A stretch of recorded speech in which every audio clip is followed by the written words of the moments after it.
आज की खबर परिवार को मैं बहुत बधाई दे रहा हूँ, बहुत शुभकामनाएं दे रहा हूँ।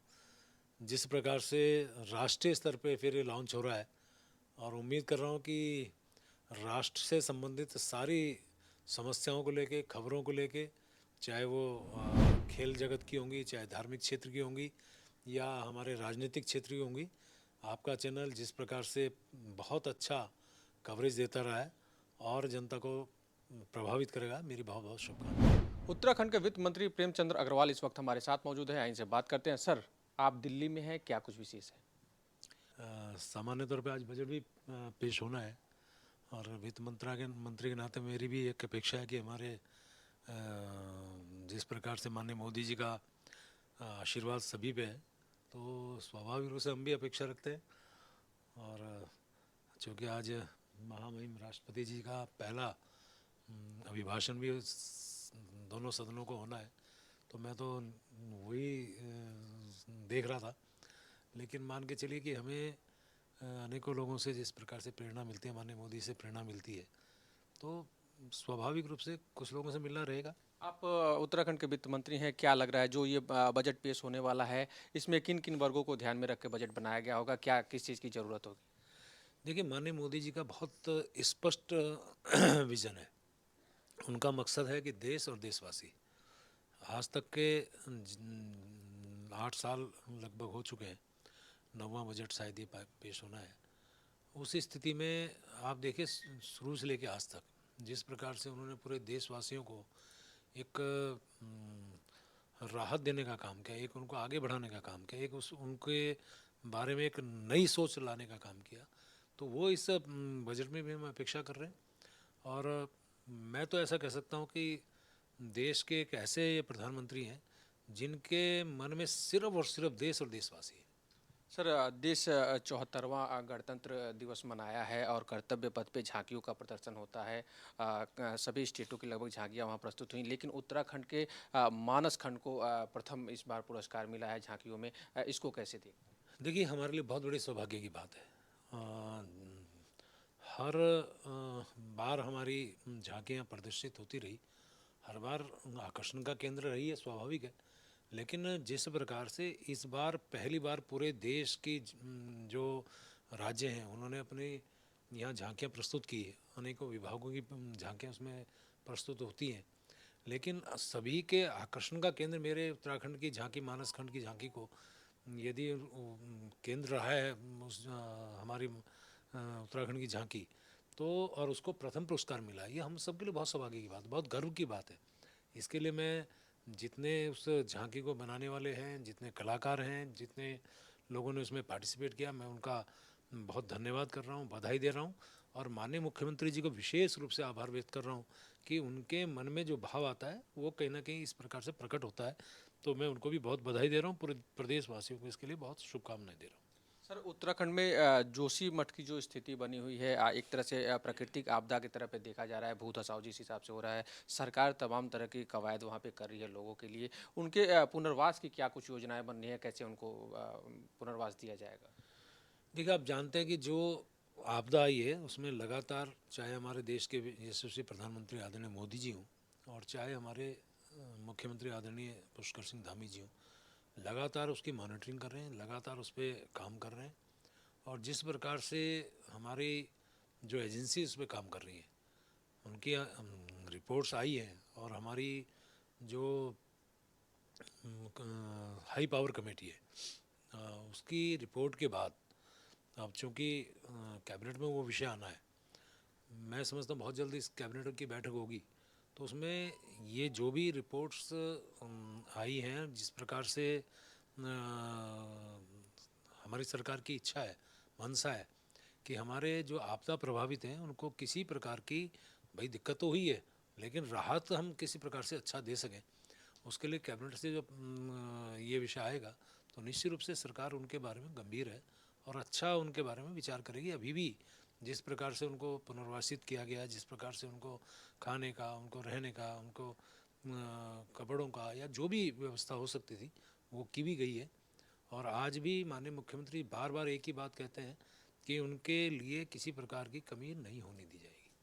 विपक्ष बार-बार जो है कि विकास को लेकर के इसमें मुद्दा बना रहा है कि विकास का काम तेज़ी से किया गया है उत्तराखंड में, चूँकि पहाड़ी राज्य है और उस विकास कार्य के चलते पहाड़ कहीं न कहीं दरके हैं, जो वहाँ पे रोड बनाए गए हैं, जो टनल बनाए जा रहे हैं। क्या लग रहा है कि इससे ये सब हुआ है, तो ऐसे में उत्तराखंड का विकास होगा कैसे फिर? नहीं, विपक्ष ज़बरदस्ती ज़बरदस्ती इस विषय पे राजनीति कर रहा है। और आप देखिए कि अभी रिपोर्ट से पहले यदि वो आकलन कर ले रहे हैं किसी भी चीज़ से, तो ये जल्दबाजी भी होगी। क्योंकि जो पूरे देश भर की एजेंसीज़ हैं और आठ आठ नामचीनी जो नामचीन हमारी एजेंसीज़ हैं, वो उसका सर्वे कर रही हैं। उससे पहले वो अपना निर्णय लेके और जनता में एक पैनिक फैलाने का काम कर रहे हैं, एक तरह से राजनीति करने का काम कर रहे हैं। ये उनको नहीं करना चाहिए। सरकार तो उनकी भी रही ना। अब आप देखिए कि क्या उन्होंने उस टाइम रोका था क्या ये काम? क्या उन्होंने विकास के प्रति इस प्रकार की बातें उस समय कही थी क्या? ऐसे टाइम पे कि जब हम सब मिलके उस उत्तराखंड के विकास के लिए विचार कर रहे हैं, माननीय मोदी जी उत्तराखंड को आगे बढ़ाने का काम कर रहे हैं, और ये नकारात्मक राजनीति करने वाले लोगों को इस बात से सबक लेना चाहिए कि आपदा के गंभीर विषय पर राजनीति नहीं करनी चाहिए। और अभी तो मैंने कहा ना, रिपोर्ट आ रही है, रिपोर्ट के बाद ही आप उस पर निर्णय लेंगे ना।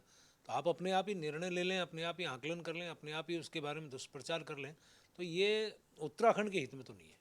बात की जाए विकास की तो सर केंद्र में मोदी गवर्नमेंट के 8 साल हो गए और उत्तराखंड में भी बीजेपी की दूसरी ये सरकार है, पुष्कर सिंह धामी की सरकार। विकास की तमाम बातें हुई हैं। क्या लग रहा है देश से लेकर प्रदेश तक कितना कुछ अभी तक विकास आपको नज़र आ रहा है?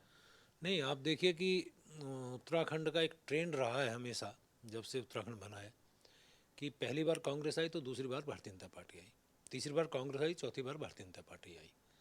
और माननीय मोदी जी के आशीर्वाद से जिस प्रकार से 1,200 करोड़ ला 1,200 लाख का जो बजट हमारे यहाँ लगाया गया, चाहे ऑल वेदर रोड की बात हो, चाहे नमामि गंगे की बात हो, चाहे केदारनाथ के सौंदर्यकरण की और जीर्णोद्धार की बात हो, चाहे हमारे अनेकों इस प्रकार की सड़कों का जाल बिछाने की बात हो, जितना काम इस दौरान हुआ है, तभी तो वो ट्रेंड बदला ना, दोबारा भारतीय जनता पार्टी की सरकार आई। ये अपने आप में दर्शाता है कि विकास किया है तो सरकार लौट के आई है। उसके लिए मैं प्रधानमंत्री जी का धन्यवाद दे रहा हूँ, मुख्यमंत्री जी को बहुत बधाई दे रहा हूँ। और विकास ही आज जनता पसंद करती है। आज जनता लुभावने नारे या इस प्रकार की बातों को पसंद नहीं करती है। यदि हम दोबारा लौट के आ रहे हैं का मतलब हमने विकास किया है, यानी भारतीय जनता पार्टी की सरकार ने विकास किया है, माननीय मोदी जी का आशीर्वाद हमें मिला है। तो निश्चित रूप से सरकार हमारी बहुत विकास परक सरकार है। और जिस प्रकार से हम लोग काम कर रहे हैं, जनता हमारे पे भरोसा रखती है। और आज भी हम कहने को तैयार हैं कि हमारी सरकार जनता के हित के लिए और जनता के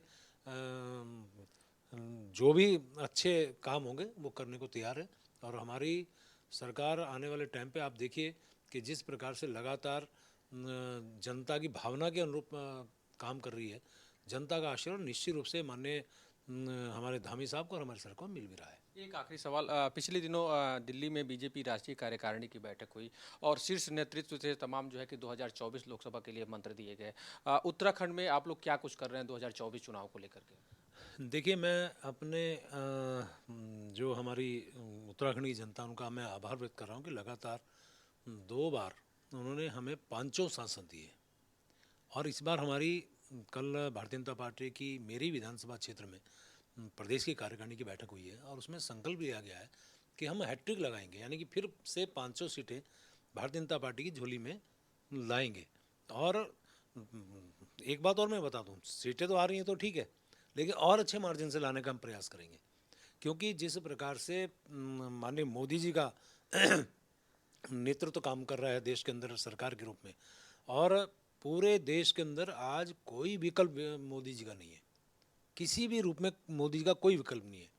और उसी प्रकार से जैसा हमारे यहाँ दोबारे सत्ता में हम लोग काबिज हुए हैं उत्तराखंड में, तो मान के चले 500 सीटें पहले भी थी, उससे पहले भी थी, इस बार भी रहेगी। और हमने संकल्प लिया है, जैसे मैंने कहा प्रदेश की कार्यकारिणी में एक एक कार्यकर्ता ने, कि हम बूथ तक जाके काम करेंगे। और उसी संकल्प के साथ हमारे आने वाले टाइम जो 2024 का होगा, उसमें भारतीय जनता पार्टी के लिए अच्छे बहुमत के साथ, अच्छे मार्जिन के साथ हम लोग वहाँ से 500 सीटें भारतीय जनता पार्टी की झोली में लाने वाले हैं। बात करने के लिए बहुत बहुत थैंक यू, थैंक यू। तो ये थे उत्तराखंड के वित्त मंत्री प्रेमचंद अग्रवाल, जिनका कहना था कि बीजेपी अपने विकास के दम पर सरकार में पुनः वापस आई है और 2024 में जो लोकसभा चुनाव होने वाले हैं उसमें बीजेपी हैट्रिक मारेगी।